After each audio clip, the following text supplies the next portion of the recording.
General and Minister of Justice of the Gambia. He wrote, and I quote, "The good citizen, the responsible and conscientious citizen, well aware of his rights and conscious of his duties, whilst remaining attached to the community, loyal to its values and integrated in its social system, should always be able to say and feel with Cecil Spring Rice, the poet." What poem did she write? He said, "I vow to thee, my country, all earthly things above, entire and whole and perfect, the service of my love. The love that asks no questions, the love that stands the test, that lays upon the altar the dearest and the best. The love that never falters, the love that pays the price, the love that makes undaunted the final sacrifice." I thank you all.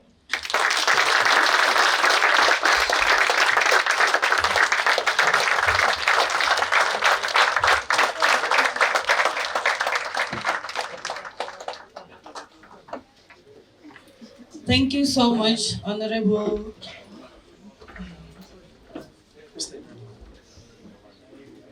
Thank you so much, Honorable Mr. Mbu, for this wonderful speech. We have learned a lot. And the love of one's country is the bedrock of which one stands. This means a lot. Patriotism is the deal, and we shall solely give back to our country, the Gambia, the smiling coast of West Africa. Thank you, sir, for your enlightenment and thought-provoking speech. Indeed, we've learned a lot, and most especially to have patriotism right on the top of our hearts. And surely someday we shall be the doctors, the lawyers, journalism's presidents, and changers of the narratives in our country. And together we shall say, to the Gambia, ever true. Thank you so much once again, sir. Been doing,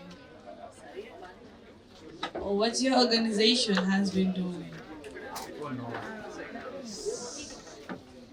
And then after him, Rahman, you will be next.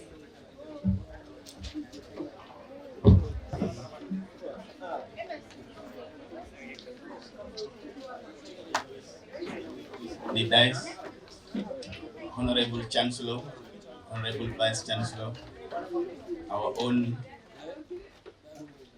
Deputy Mission from the Gambian High Commission in New Delhi, our own ma'am who has been working so hard for the welfare of the African students. Ma'am, we really appreciate your effort. And then the registrar of the university, and then my own president. I call him my president. He has delivered one of the best speeches that I have ever had in my life today. It was indeed a very powerful speech, Mr. President, that even I myself, I am sort of what to say, because you said all. So on behalf of Symbiosis International University, I extend a heartfelt congratulations to all the Gambian students for this milestone occasion of 60th independence. It is a great achievement. It's 60 years of independence. It's not 60 days. So for us here, Gambian students in India, the change that we need in our country and everything, it is in our hands. So we are the youths. We are the one that should go back and help our nation. And the nation lies in our hand only. We cannot have anyone from outside to come and help us build the nation that we need. The nation is in our hand, and then we are the one that should build that nation for us. Because if you see the Gambian students here in India currently, studying different areas, engineering, computer science, medical, MBA, These are the courses that every nation needs. And we are getting a great education here in India. I hope that after the completion of our education, we'll all go back and help our nation. Our nation is the first priority. So, not to take much of the time, may God bless the university, may God bless the Gambia, and may God bless all of you. Thank you. Thank you so much, Mr. Sekar. Can we please have Rahman Rahmani representing Afghanistan?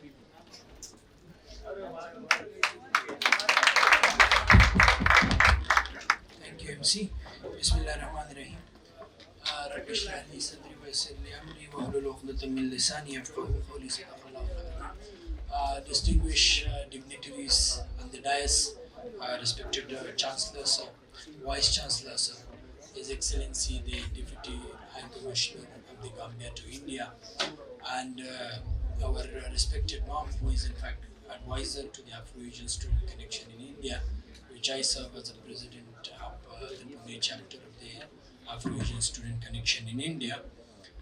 I am indeed honored to be among the illustrious individuals who are here, not only from the Gambia but from different countries, and obviously from the MGM, which since last 2 days we had the honor to explore this beautiful campus and this beautiful university. Indeed, it was great to see the facilities and overall presentations of the university, and which I was much moved by was the presentation of the university, which this beautiful university has got the potentials right from the technology to the medicine and to the engineering and different other parts which are really essential, and the world is looking forward to it.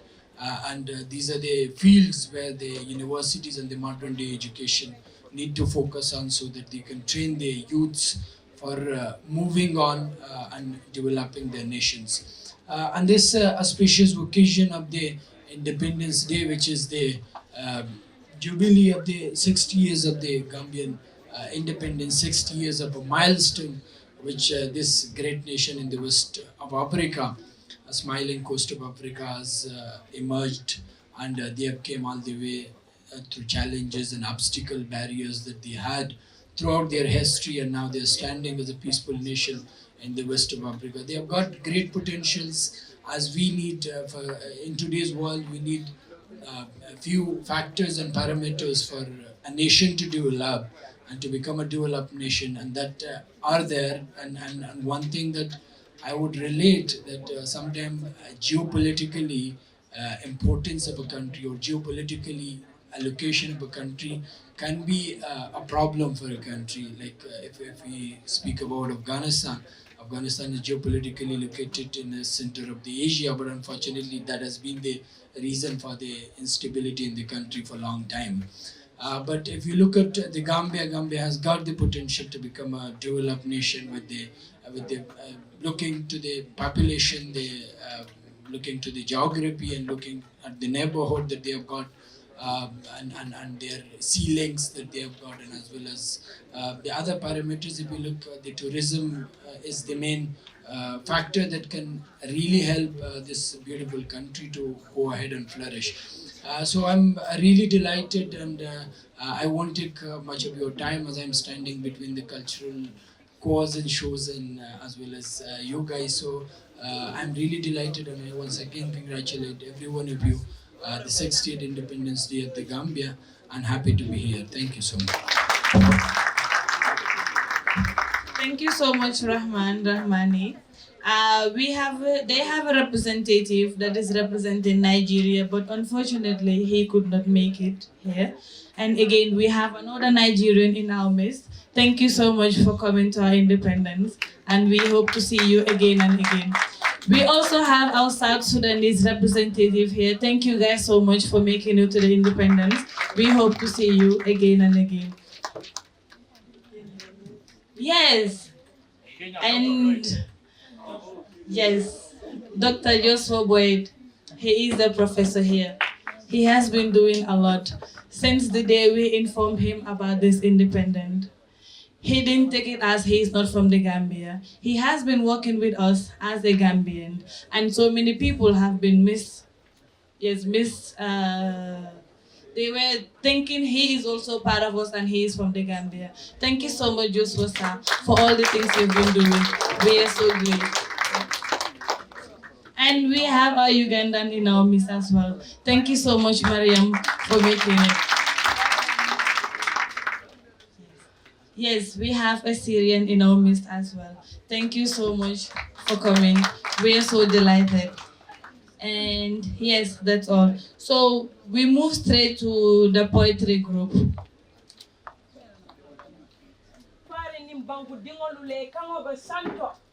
No taxation without proper representation.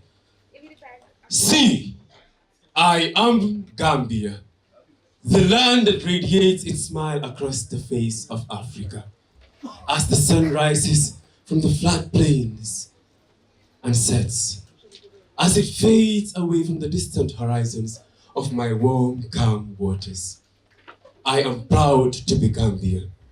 When people under the elongated banks of my river that meanders through Bintang bolong dalam masana sise Bintang bolong dalam masana sise Manyo bekumbola kema belarin Sabi bolong, alahina bolong, tumani tenda, balengo, sitanjube, albadar, jufre, and all the way to the foothills of the Futajalon, where I found my source. Bintang bolong dalam masana sise Bintang bolong dalam masana sise Manyo bekumbola kema belaring Harija wate jamuballa sayala mume Darajote jamuballa sayala mume Nina te jamuballa sayala mume Bongali fatila masalela Fatube kumbola kema belaring Manyo be kumbola masanina Bintam bolo dala la masani banta Bintam bolo dala masani sise Bintam bolo dala masani sise Bintam bolo dala masani sise Manyo bekumbola kema belaring Chawatu bajanta bidifenka, na bajanta bidiso. Chisumandiga masiga, udon chisuba, yor, bechek, ngon, timis wala gudi, au machibad. See, this reminds me of our forefathers who fought for the Gambia to stand on its own. Ngokelo da jira bir Edward Francis Small ya tesi ta mol nya don kaya ni la kay tol be fonyo kono bano su beroka. Go! How about the veterans that democracy emanates? I mean, Nyum Musa Molo, Nyum Abukan, Nyum Mama Tamba Jambe, Sanjali Bojang, ak Marian Fo. Yuli le tesi di. Ko fonta jam fansoro. Para foto gol gon dal tam fansa mano ka duna bango do yata. Bar Sanjali Boje mem fo wala kambe bango basoro men sem balundi do. Sanjali nada fo na alfa ba balun ka nyaati de ni tol kana. Akoy nga basoro men ko buram futa jalon. Akadum fon kaso kono. Mem bulo nda baloni dalo ko. Sanjali nada lay je ko. Senoni ba kono demo na alfa le yo no. Have you forgotten about Salo the Keraba Jawara? Mingi mole nyaton kaya melibe ko gaba jahumpa. Reverend John Qualified, Sheriff Mustafa Diba, Mrs. Rachel Palm, and Marian Fool. Wayecha 18 February 1965. Basumai amdijama takafit. Tia wante lohombolo te don bena. Te sada uda kaira bajite. Mile. Doina. Gambia bi suñu rew la. Te denyu sohla su yubat. Madam, we need our voices. Why do you think it's independence without society submerged independence or feature in utter suspense and our leaders not ready for repentance? Security sector no defense. Medical area no dispense. Our ministry is full of negligence. Why do they even not So let my tears flow the streets. my motherland. The budget is scaling the fence, treasure running, empty running, out of cent, and all leaders having no competence. All they talk about is how to get paid. But for a few cents, So let my tears float And goddess of my Charon Lohoter Boy. Machono Degachinahar. A small face at Nahar. Majoy Berangan Amatu. Way Anakuma wall. dear brother, see, let the white laugh out in condolence. They treat us with utmost malevolence. Brainwashed our leaders so much coincidence. We hail and raise the day cause tomorrow not promised. Our brains must be in turbulence. So let my tears Flow the streets. And goddess of my motherland. see, the country is 60 years today. I mean, they say it was 59 yesterday. Celebrating as though we've made it to heaven today. I know your thoughts are leading, aren't they? With ignorance, that illusions can hardly awaken. So Watch out. Simply hacking. let my tears Flow the streets. And goddess of My my motherland. Jamano falinta funding keli ko ite seno kela. Na ba ba fata ko le buli arafa. From a distance, I can sight the peace, the love, the unity and security of my beloved nation being washed away by the majestic river. Every year, thousands of youngsters have been swallowed by the Mediterranean Sea. The old, corrupt and hungry in position leading the nation to the Brazilian forest. Like who is there to rescue us? See, I wonder how I got to cross seas and mountains for some little games. Rivulets of thoughts from God is on my mind. With the guilt of distance from home sour like wine. Is it for knowledge or some measure divine? For the ladder of the former, I shall never hesitate to climb. Let the glitters of the latter ruin at its prime. I am not here to make a boring nest. So, let my tears Flow the streets. And that is of My motherland. See, it deeply tears my heart when I heard the little child singing the songs of my forefathers. In their melodious voice, they said, Lige Jotna. Gambia amna bopam, Lige Jotna. Gambia amna bopam, Lige Jotna. Gambia amna bopam, wow wow. Lige Jotna. Gambia amna bopam, Gambia, Gambia sunyure you dem, Gambia, Gambia sunyure. Encore you dem. Gambia, Gambia sunure. Gambia, Gambia sunure. It is time we arise and take decisions as no one should and will ever do for us. Every year, thousands of youngsters graduate, but unfortunately, no room for employment. The old doesn't want to retire. The young wants to learn. The young wants to serve the nation. The young is deprived of their legal duties. The young moves to develop someone's land, yet the old blames the young. See, miraculously, glowing new cultures like an old vulture, learning without recanting our own culture, within a large populace of divergent mixture.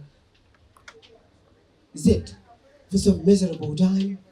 Oh, knowledge. As I said, for the ladder of the former, I shall never hesitate to climb. See, it hurts.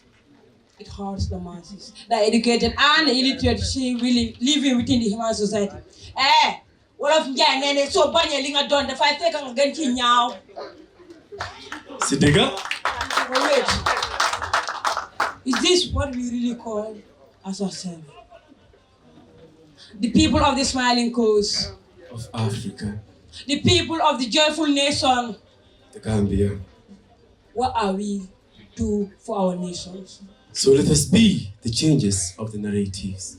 Then, and only then, we shall say, to the Gambia ever true. Delegation.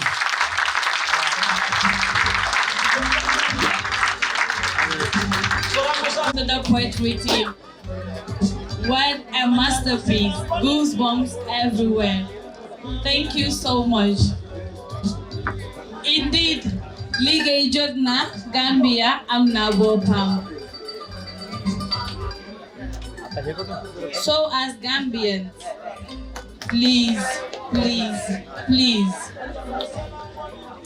Hello. Hello. Yes, welcome back. Okay, without wasting much time, we have a cultural performance. A performance by our Gambian sisters and brothers. They are here to showcase the beautiful cultures of the Gambia. We have so many ethnic groups in the Gambia, but we would like to showcase just a few. We have the Mandinkas, the Wolof, the Seril, the Fula, we have the Sarahules, the Manjagos, and we have the Akus, we have the Jahankas myself, we have the Jolas, and what again? Yes, we even have the Indian ethnic groups. We have a place in the Gambia, it is called Jimpex. You see so many Indians working there. Yes, we have a place in the Gambia, it is called Badibu, India. So, we have so many Indians, most.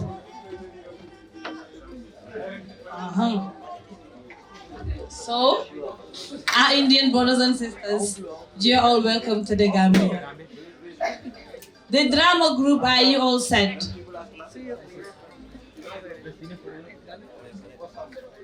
The cultural group, are you all set?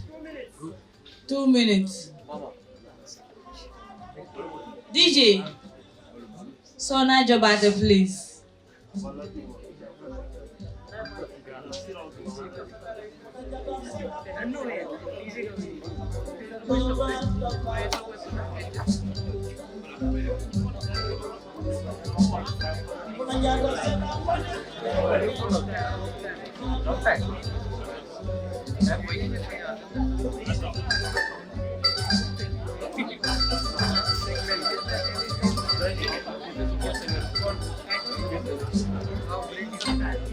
Cultural group, please hurry up.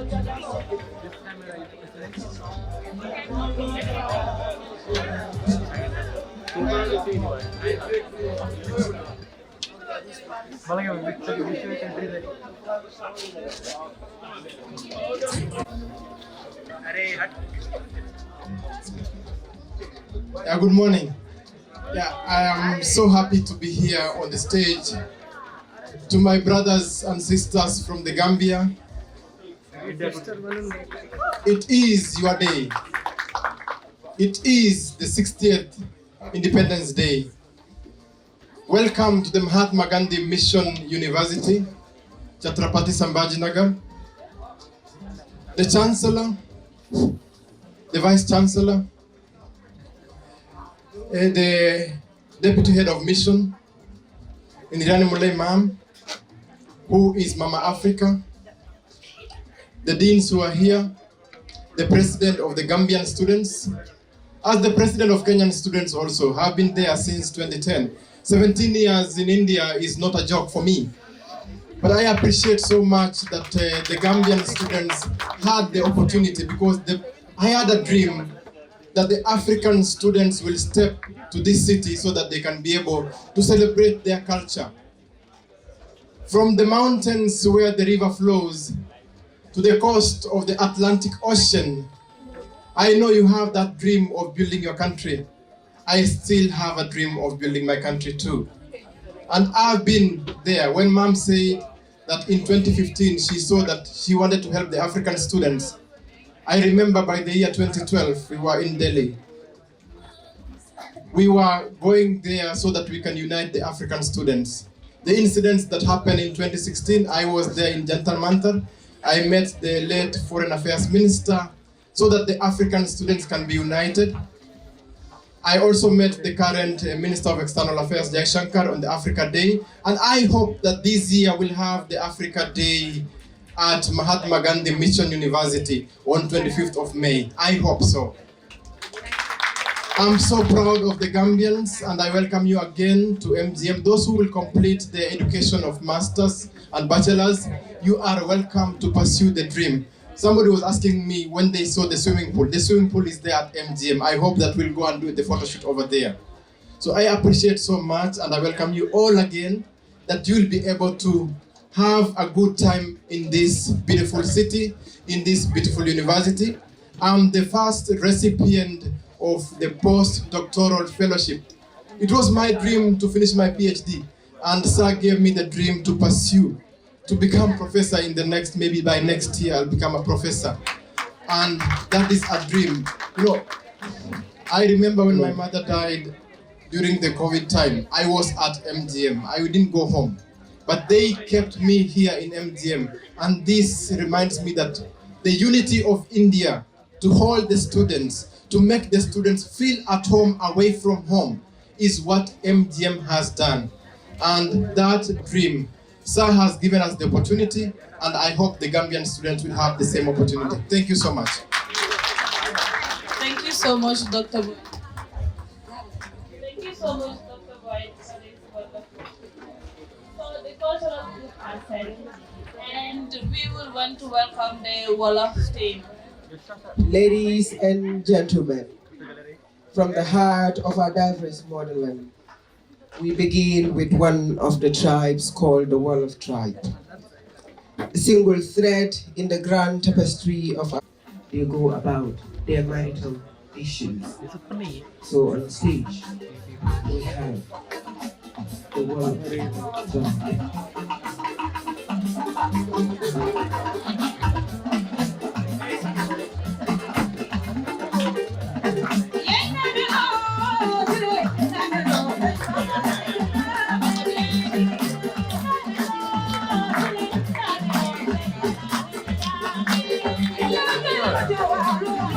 Lower. Judge,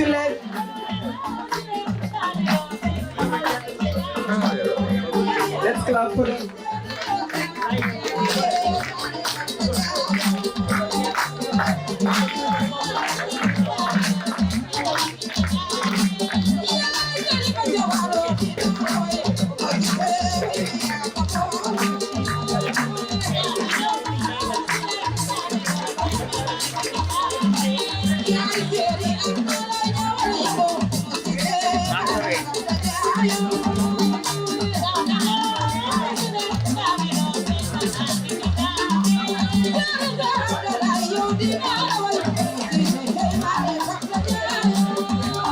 Loy.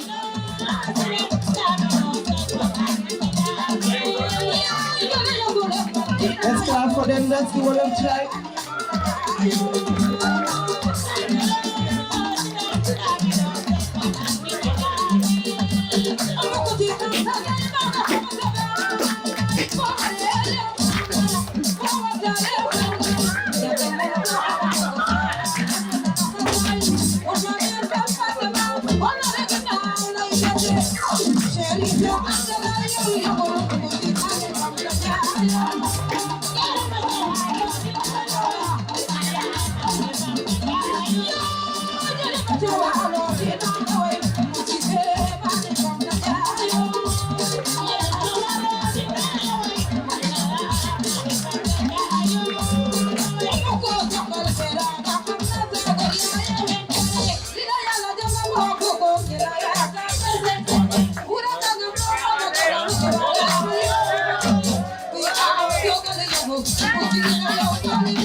Yeah.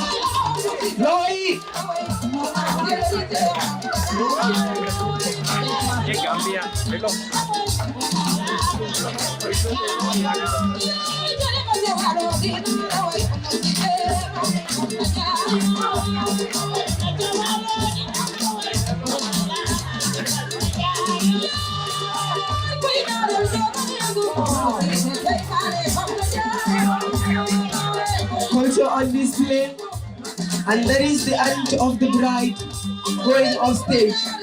Usually in our setting, it is said the aunt usually represents the dad in such occasions. So down the line, in Gambia we believe in diversity. We accept diversity like Inferno because it's here to stay. When we had the Wall of Tribe on stage, they'll be joined by the Mandinkas. Of course, we will have the Fullers would first join, and eventually we'll have other prominent tribes in the Gambia that are going to join them on stage. This shows that in Gambia, we say no to nepotism. We say no to tribalism. This is the Gambia for you, where one and all in one. The smiling coast of Africa, watch out for our tribes as the Fullers join the Wolofs on stage.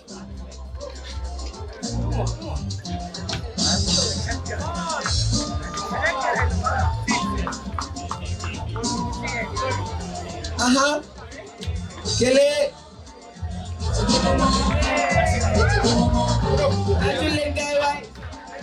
Al pulo ko si. Clap for them.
Adorned in their cultural attires, there we have the Fuller bride, and next to the Fuller bride, we have the husband seated next to her. In the middle of them, that is the one which is covered, is obviously the Wall of Bride. Next on stage, we'll be having the Manjago people of the Gambia joining them. Bichi Manjak.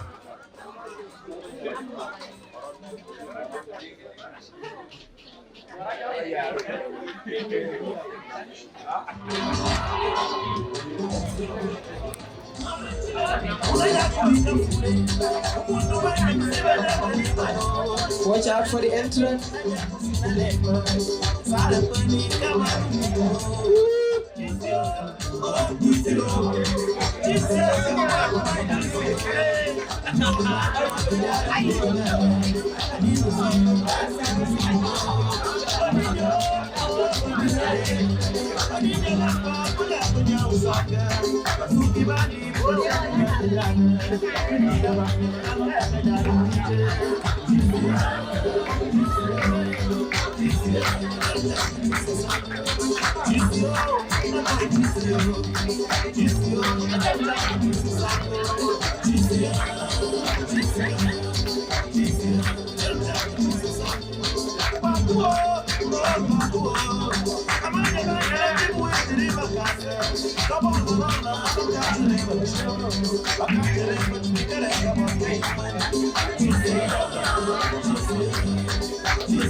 Clap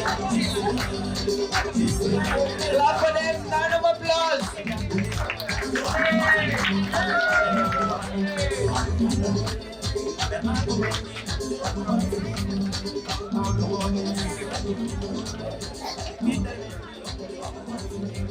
Each unique, yet bound by the unbreakable spirit of unity. This is the Gambia. And now, on stage, we'll be joined by the Mandinka tribe. Alimbara Maldi Mandinkolu, Ana Akamoi Lalu. We're having the Mandinkas coming on stage, possibly one of the largest ethnic groups in the country.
There is a reason why we're called the smiling coast of Africa.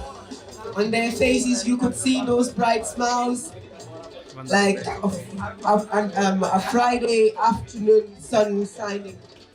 So now we would have the final, but not the least, to join them, which is the Jola tribe. Kami Kujamat joined my Jola people. Personally,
let's have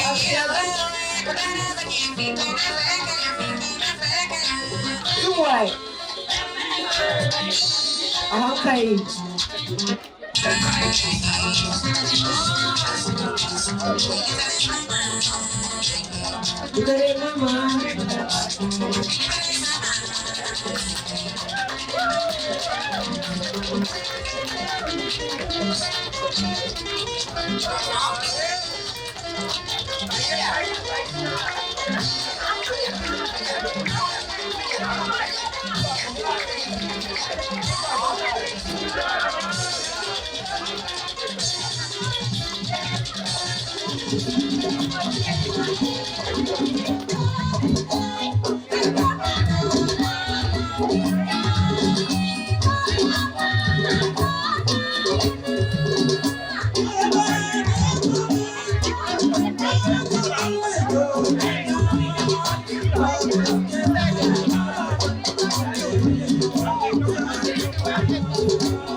Let's get them up. We should be part of the ambience.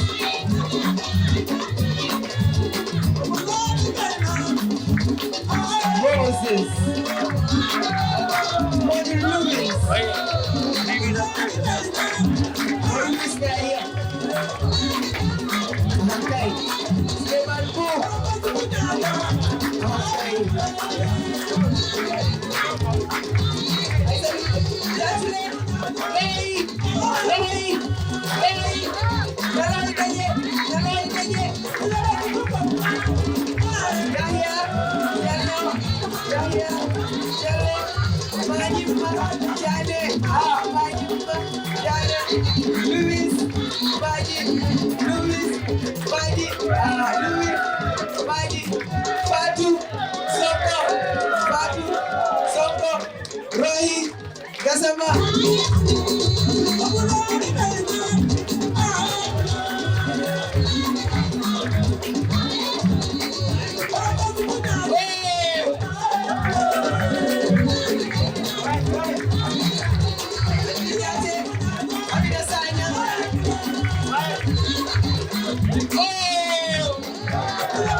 A nation where differences do not divide, but instead enrich us, where love knows no tribal boundaries, and where intermarried families together, proving that we are more connected than we are apart. Our may stretch in different directions, but they all grow from the same soil. This strengthens the bond that makes us one people, one nation, one Gambia, the smiling coast of Mama Africa. One more time, let's have a round of applause for the Gambian tribes. Thank you. Thank you so much for the cultural team. Thank you so much. And next we have the panel discussion.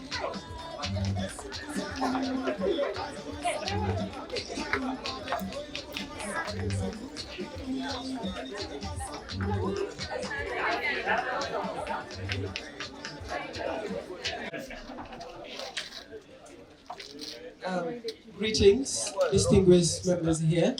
Just as we were introduced by our able MC, who is Miss Aissatou Minte.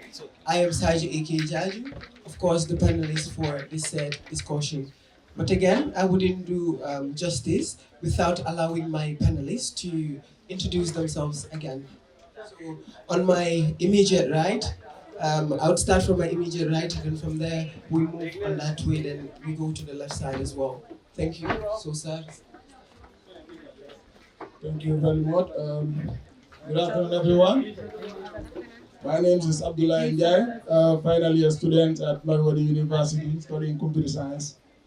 Also, an ex-executive member of the Association of Gambian Students in India, joining me here today to discuss about concerning issues. Thank you for having me.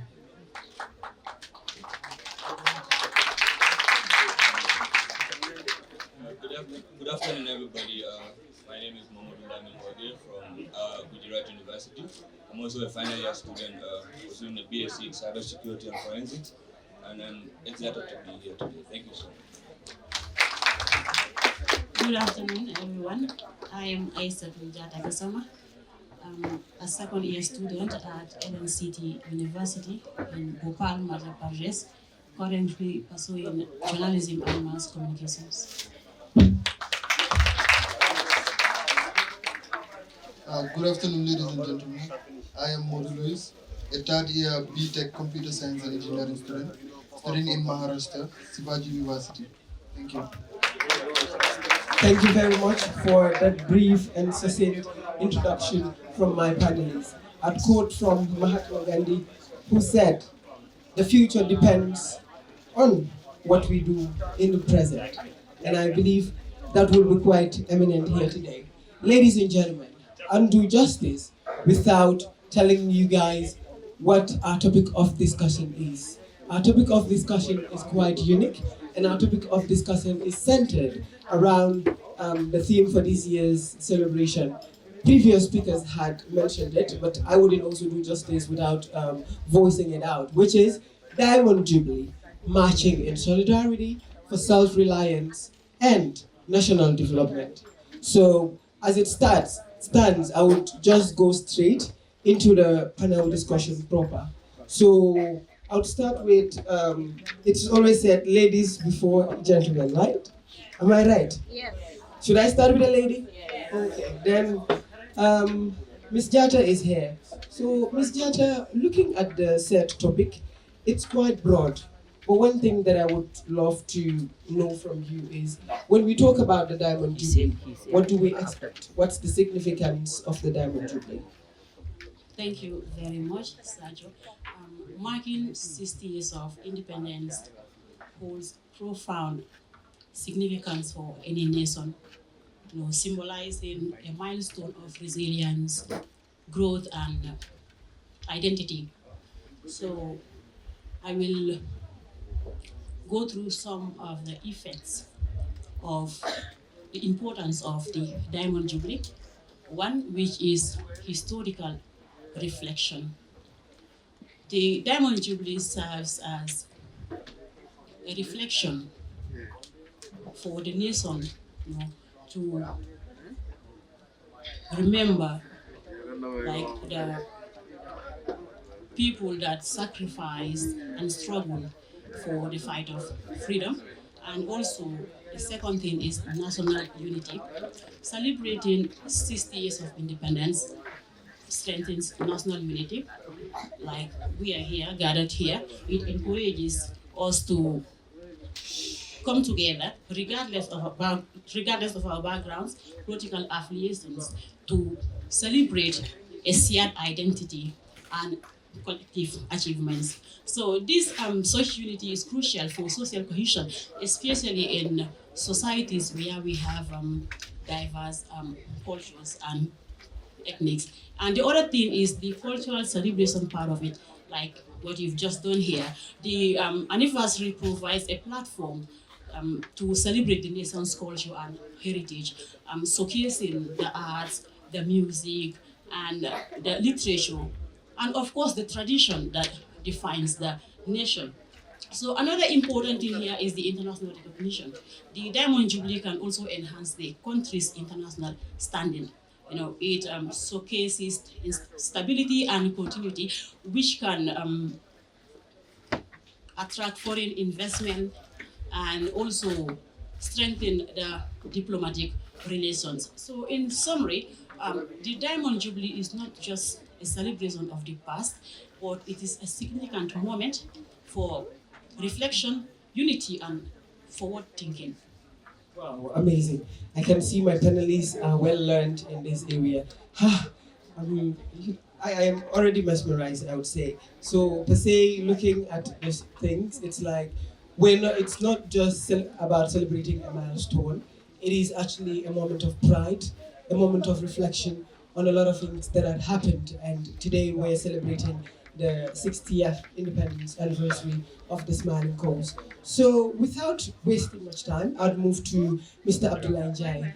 Mr. Abdullah Njai, we're really dissecting this topic because it is imperative to bring forth issues with regards to the said topic under discussion, but it's also important that we dissect it for the understanding of our individuals here. I know they might understand it better than us, but then, however, this is how the protocols would have to go. So as it stands, one thing that I would ask you is, what's the significance of solidarity? Like when we talk about solidarity, what do you make of it? Thank you very much, Brother. Thank you. That was a very brilliant question. Before coming to the direct questions, I would say the team itself, I think it's also worth giving a bit of point that is marching in solidarity, in self-reliance and national development, or in national development. It's something that is very key, and that's why it is being chosen as the theme of this Diamond Jubilee. Now, one cannot talk about independent or self-reliance, or as you said, marching in solidarity without talking about these key things. That is economic independence, which is very key in every sector of a government or an associate or a country, as well as having local resources utilization. You cannot be an independent country, or you cannot be self-reliant without this. Another third key important point is the reduction of dependency from foreign aid or any other person that a country would need to go. So having said this, these are some of the key important things that we consider, and that's why this combination of these three things, like marching solidarity, if you can say, like, you can divide them, second them into three different sets. Marching in solidarity, then that's the portion of itself that we're discussing from the whole day. And you have self-reliance, which is also very important. And then all towards what? National development. Because if you have all this without being beneficial and without being used for national development, at the end of the day, it's useless. So now coming back to the question, which actually talks about marching in solidarity. You cannot develop if you don't come together. And as Gambians, we are very lucky. Since independent, as you were chatting, like, we have never experienced anything like a war, kind of. We have been together, we have been united. And no wonder that presenter said here, it's called the Smiling Coast of Africa. And having all these tribes of 7 different tribes or all kind of religions, and have never had any issue of this, I think that is in solidarity. That is definitely worth celebrating, and that is what we are celebrating here today. Thank you. Awesome. I wouldn't have to add anything to that because it is very, very clear. Straight, I'll move to my other panelist, who is Modu Lamin Wage.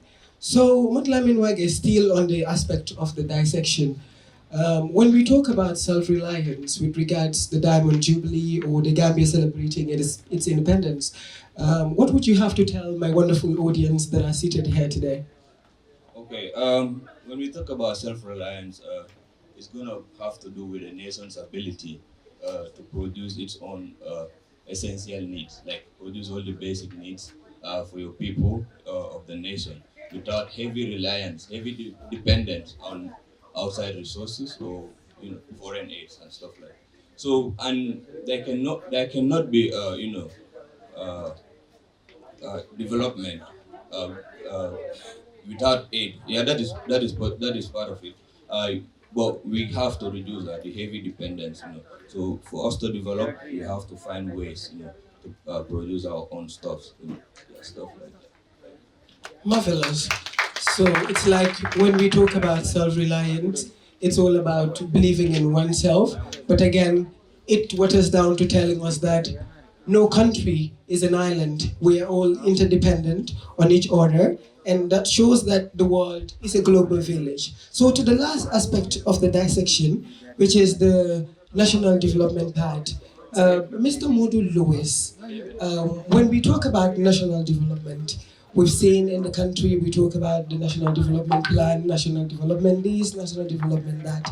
What would you have to tell my audience as far as national development is concerned? Okay, thank you very much, Sergio. I know they are very eager right now to hear about national development. They'll be thinking, right, which national development? But I promise you guys, I will dissect it all from post-independence, from 1965 up to date, the progress the Gambia have made with national development. That way, I'm very sure that you guys will be convinced that at least, even though it is gradual, we are developing. Before this end of this panel, every one of you will be happy that you are present today to celebrate the Diamond Jubilee of the Gambia. You can proceed, Sergeant. Wow, that is beautiful. So I would say, they say a diamond is forged under immense pressure, shaped by time, resilience, and determination. So is a nation.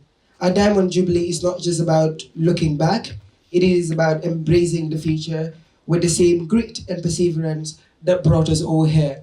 So in the initial stage, I believe when my panelists introduced themselves, you were made to understand that they're in different domains. And as such, I wouldn't do justice without having some of my questions directed to their various areas of studies. So on this one, I would start with Mr. Njai. So Mr. Njai, you would always denounce the fact that you are an educationist, but one thing that I'd have to say is education is a key pillar of national development. How would you assess our progress in education over the past 60 years? And also, like, what strides have we made and what challenges remain, especially in the tech industry? Thank you, Mr. Moderator. I think I wouldn't have enjoyed this show without having a person like you that would throw the questions that we would want to answer. Talking about celebrating this Diamond Jubilee, most especially in the achievement of education, I think the clear manifestation of the first example that I will give is the number of students you see here. These are all product of where? Where are you from? Tell me. Gambia. Did you study in Malaysia? So these are all product of where? The Gambia. And it's that product of education system in the Gambia that led them to be here. And we have the same number in Ghana, in China, in America. And they are not going because they don't have the education system back home to push it, but because they go and do research and explore. The same way you have Indians in the Gambia doing business, and the same way you have Indians in other countries, and other Americans in other countries to do more research. The same way we're here also to explore, to learn. Now coming back to the education sector, people here, one of them would say, no, education has not been doing well. But the fact that it's helped them to complete their grade 1 to 12 and able to have the required grade in fact sitting on an international exams that led them to be here today, it's a manifestation that the education system is doing well. Now coming back to state by state, like what are some of the key policies, what are some of the key interventions that the government is doing, what does the government is changing? If you could remember, we did not just come from 65 to date like here. It has to transition. And in that, you have past 3 republics. You have the First Republic, you have the Second Republic, and we are now in the Third Republic. And all of them had played a key role in the development of education. Looking at Sir Dawda, our former president, I think he's one of the few Africans that the Americans will call Sir. It's not easy for the British. It's not easy for a British to give you a title of Sir. And that Sir Dawda has created the pathway, and that led the Second Republic to come and intervene universities, build aspects, send people studies, and the likes. Now coming to the Third Republic, the one that I am actually fortunate to be part of or been working with. I'll be very happy to tell you, if some of you don't know, some of the key policies or some of the key programs that definitely are working or running on the ministries or that are definitely being implemented and they are yielding profit, as I said earlier, that you are an example of those things. Now let's talk about this. When we talk about education, I think what's the most important thing that people think about is, what do you benefit? What is the outcome? Are you just going to school for the sake of going to school, or you want to learn to be someone or to benefit the whole nation or the world at large? Now in that, one would think of what is the curriculum. And I know most of you will say, wow, the education system has been blamed, the curriculum and the like. And I'm happy to tell you that in 2021, shortly before I came here, the curriculum was reviewed. And in that, we're trying to introduce a competence-based curriculum. I'm not sure, most of us here are no longer going through the basic education. That's why we didn't know. But those that are currently going through the basic education have realized that there is a swift change in the curriculum, and it is now competence-based. What I mean by competence-based is you're learning what you definitely can practice in the field. It's not only about theories. We definitely make sure things that have been taught in class are actually being the same issues or things that you would find in the work field. And in that will lead me to the introduction of these TVEX. Most of you are aware or might not be aware that there are a lot of TVEX centers now that the government is working on. And these are all competent, or like I said, practical-based things that definitely this person would not only graduate from school just to be a paper holder, but with skills. And in that, the government has been able to at least have 5 major well-equipped skill centers, and in fact give 95% of scholarship to students to go and study. And these skills, you will find them in Nemban, in Puntaya. If I say Nemban, those in phone, you would know what I mean. And if I say Puntaya, those in Region 3 or Kerewan would know what I mean. And the other one is in Kanilai, also as well. There has a skill center, a Tibet skill center. In Basse, and most importantly in the central city of Banjo, that is Crab Island, it's now been changed to a skill center. And these youths have been sent to these schools to learn or to become experts in skills. And skills is number one that can definitely help develop a country. For instance, I will quote from a country called Germany. If you do some little bit of research, you realize that Germany is one of those few countries that depend on skills. It's a country that utilize the use of skills, and now is what helped Germany to be where it is. And even India is an example. India don't import or don't export any expertise. All of the things that you're thinking about is found in India, and it's because of the skills that they have, alongside with the theoretical aspects, are one of the key things. So if I keep thinking about some of the achievements, I'll be here calling and listing. But to be honest, to be brief with you, coming back to the education system too, we have what we call one school, one laptop policy, that every school is provided with a laptop because technology is emerging. And we need these kind of things to help students to emerge with the moving world. We also have what we call national language. In India here, or let's say in Maharashtra here, they use Marathi. In Gujarat, they use Gujarati. They're literally using their own language to teach kids. And you and I know that that was not the case, and that is now a policy that they're trying to implement for people to use their national language to learn. We have a lot of them, Sergeant, but I would not want to be listing and taking a lot of your time. But to name a few, these are some of the key policies that the education system has been enjoying from since independence. Exactly. Thank you very much, Mr. Njai. And that is why when he said he's not an educationist, it got me wowed. Because from the perspective of his deliberations, I think the words speak virtues for themselves. So I would now move to the lady before us here, and that is as a journalist, because in your introduction, you've made us understand that you're studying journalism and digital media. So, or would I say as a member of the press or a media person, you must have witnessed and kind of reported on various aspects of our national growth. How has media shaped national unity and development over the years? Thank you very much. Hello? Thank you very much, Sergio.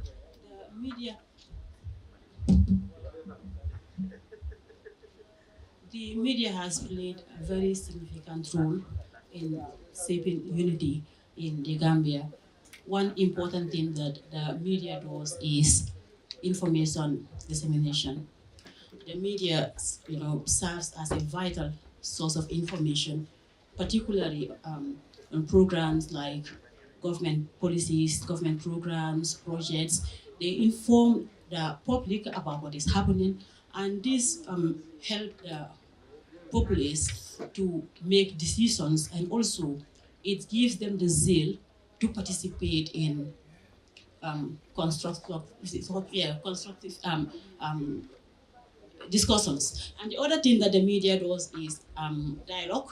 The media outlets, provide dialogues, discussions, debates, talk shows on TV. They give voice to the voiceless, encourage people to come on board, give their opinions on issues that affect them.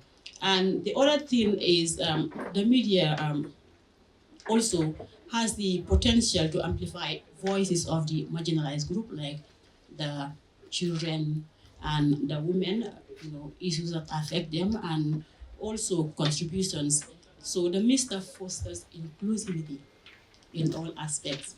And the other thing is, Sergio, the digital transformation. Now, with the media and these social media outlets, we've seen the increase in the access to information. So the media landscape in the Gambia has really, improved. And the other thing is, like in those days, we all know we used to have only one television and few newspapers and radio stations. But then, as time goes on, after the new government came in 2016, we've seen changes. We've seen a lot of media houses registered, working. So it has really contributed effectively to the development of the. Interesting. And I think that would get me to kind of say something about GRTS, which is the main broadcaster that we had in the Gambia. Initially, most of us would know that it was on the analog, but down the line, it has been digitalized, or we could say that the GRTS is now on digital. So I think that is a plus as far as the aspect of the media and communication is concerned, Aisatu. So yeah, essentially looking at the whole stuff, I think it's very, very key that we talk about the media independence and all those stuff. But then I'll pause you for a moment and probably get back to you in a jiffy. Mr. Modulamin Wage, one thing that I'd have to say is I would label you as a cyber security individual and of course a forensic analyst. In today's digital age, cybersecurity is crucial for national security and economic stability. So how well is our country positioned to safeguard its critical infrastructure and citizens from such cyber threats? As a developing country, I believe so far what they've done and so far like the things that have been put in place, the efforts and stuff, it's commendable as a developing country. Because there are some things that I would love to talk about. The first of which would be like the National Cybersecurity Strategy for 2022-2020 to 2026, which have been signed. This approach, it outlines the approaches, to cybersecurity, to enhance their cybersecurity posture. Sorry, and then comes the legislative frameworks, and the most recent one of which is the African Union Convention for Cybersecurity and African Union Convention for Cybersecurity and Private Data Protection. And then the next one would be the incident response capabilities in case an incident broke out, like how would they respond to it. And for that case, they have a specialized team for that called the GMC side, Gambia Computer Security and Incident Response Team. So these are the people who are responsible for, giving advice in case other incidents occur, or giving out advice to organizations, government bodies on to how to best secure their systems, stuff like that.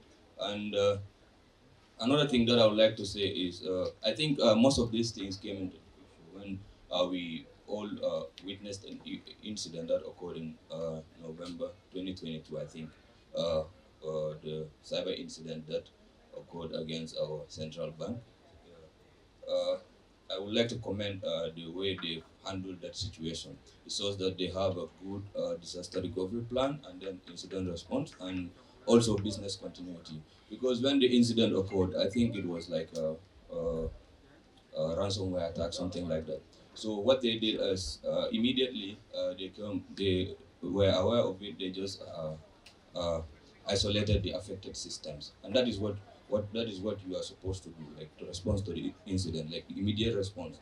Oh, this is the system that has been affected, so we isolate that one from our network to avoid to prevent the virus or the thing from spreading to the other devices on the network. So that shows the good incident response testing.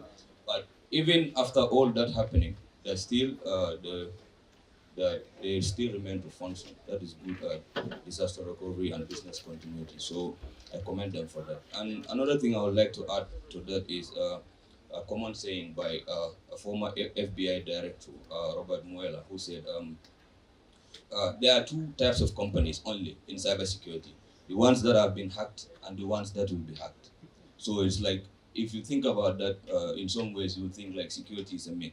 So there's always a weak link there, and the moment the hacker finds that one, he will find a way to get in.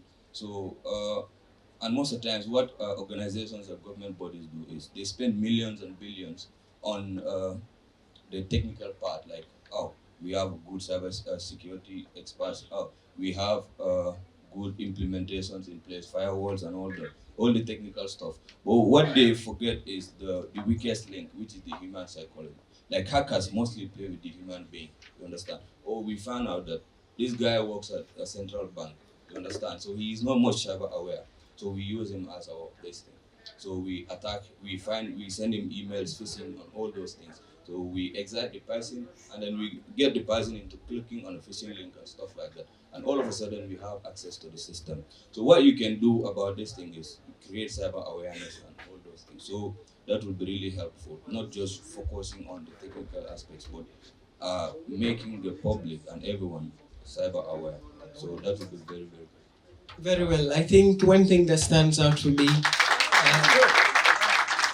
is the aspect of the incident control, because that is very, very key. And I believe since the world is moving towards tech, the Gambia cannot be left out in this crusade. So I love the fact that we're having this development ongoing, and down the line, like, you know, it's actually a process. It's not an event.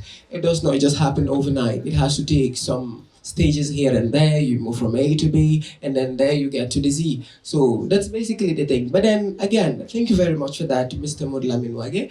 Mr. Modul Lewis, looking at your speciality in the aspect of computer science and engineering, I think when we talk about self-reliance, matching in solidarity, and national development, that aspect of yours cannot be left out. So what I want to say is, like, you know, technology and innovation drive modern economies. So how do you see our country progressing in terms of digital transformation and tech-driven development?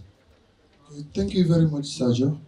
I will assume that we all know that technology is a very broad aspect, but I will try by all means to narrow it down. But before I dive into this topic, I would just like to run through from since independence up to date, how technology has evolved, what step it has taken, step by step. So we gained independence in 1965. So in the 1960s, we all know technology was very limited. Some of our parents who were born before that, they find it difficult till now to use these new devices we are using. Okay, but in the early 90s and 2000, we had the introduction of mobile phones in the Gambia. There was also internet access, which was provided by the government. And the government initiatives start to recognize the importance of computer science and engineering, or technology at large. So they implemented one ministry called Ministry of Communication, Information and Technology. It came in the early 2000s. Then in 2010, there was a very huge acceleration growth. Mobile money was introduced in the Gambia, where you can have mobile wallet. You, instead of like holding physical cash, you can save your cash with using your technical devices. Then in the 2020s, this current state, we know that there has been introduction with our fiber cables, right? Now our internet is very fast. Although it is a little expensive, but at least we have internet connections and we are able to do like the works we want to do. Okay, so you all can see that from 1965 up to date, there has been progress, right? Am I right? There has been progress, right? We were not using mobile phones before. Now we are using mobile phones. The internet was poor before, but now we have very fast internet because of this introduction of fiber cables. Technology is very important, and technology is one aspect which is evolving every day. So we have to keep up every day. We will keep learning I can still be retired. So, Mr. Luis, I believe I'll have to break you there and have a follow-up question for you. And that is, what opportunities exist for young people? Because you were saying, like back in the day, we were not having these phones and all those stuff. So, what opportunities exist for the young people, considering the fact that we have these telephones and all those things? And what more can be done to empower students and startups in this particular space? Yeah, Sergio, that is a very important picture. We have the habit. I don't know how I'm going to say it, but we don't want change. Like we don't like new things. Because, adaptation is very difficult for us. But we need to adapt if we want to keep up. To be honest, because it's not like tech is something that is very simple or that. It is like we have to adapt with how the world is adapting. We have to compete at that level where they are. So what I'm going to say is, the best way we can encourage our young kids is to provide incentives. Like show them what technology can do. Explain to them. Like bring a robot to them. If you bring a child a robot, like for us they bring puzzles, right? You fix the puzzle and you see a big picture or a big design and you'll be very happy. The same way we can improve technology that way. We can provide incentives like bring a robot in front of a child, dismantle it, fix everything in front of him again and control the robot. From that age, he will be very curious, he or she will be very curious, like, how is this happening? How am I going to fix my toy? How can I fix it if they buy this thing from me? So these are things we can do to encourage, the children so that they will adapt to this technology. Regarding schools, when we come to schools, I think they have already introduced computers. Why they have tried to introduce computer science to our curriculum. Now, in India here, you see that most of their students from 10 to 12, they have already run some of these basic computer programming languages. Yeah. So in that way, it will be very simple that if they graduate, they will just have to add in less effort. They will adapt. But right now, I am very happy that right now, the Gambia has many tech companies in the Gambia, which are owned by Gambians who are living in the Gambia, who went outside, study abroad, come back and build tech companies in the Gambia. I'll just give you some. You guys can check it. We have Asutech. Some of you know it, right? We have Insys Global too. We have Lintech Solutions. We have ProTech Gambia Limited. We also have GoWells. It's just recently established. Recently, it's like a data analytical center. Yeah. So, I mean, these things are very important. We, the Gambians, if we go outside and study, the little knowledge we have, if we go back to our country and put in all those knowledge in our country, we will develop like how those other countries are developed. We will keep it to the level of the other countries. But we cannot stay out and we want the country to develop. Who will develop it? Exactly. So that is the thing. So I will encourage all of you, whether it's computer science or any major of yours, please, if you guys are done with your studies, please let's come back, join our hands and take our country to the next level. Sorry, thank you. Thank you very much. And for now, I would have loved to ask a lot of questions to my panelists, but I'll pause them for now and get to my wonderful audience. I'll accept about 2 to 3 contributions from my able audience, but then it is said you always give respect to whom it is due. And in this regards, I know we would like to ask you guys to raise your hands and then we can call upon the said individuals. But first, I'll start with our very own Deputy High Commissioner to India, who is Mr. Ibrahim Mbu, to shed more light on this said discourse that we're having here. So, Mr. Mbu, whether you're prepared or not, I know you know a lot of things about the Gambia, and obviously you're going to take us through. So please bless us with that knowledge. Well, Mr. Jaju, are you trying to get me off guard or what? Well, it could be. No, but actually, I think just to crown all, you have touched on the key issues. If we are to delve all the way back to the attainment of our nationhood and give a panoramic view of what has transpired up to this present moment, we will say that the Gambia, in key sectors such as education, which is a sine qua non for the attainment of development, agriculture, health, and the IT section. Yes, we still have more work to do, but compared to the past, I will say we have a leapfrog to some extent. Now, what Mr. Njai has said is key here. A strong human resource base is what propels national development, and that's where we are now. Now, with the education that you will garner here, you know, development requirements such as constant provision of electricity, you know, water, roads, and other structures, you know, are very, very crucial. Now, we can say, is it at the takeoff stage or is it at the mature stage? That is up to you to decide.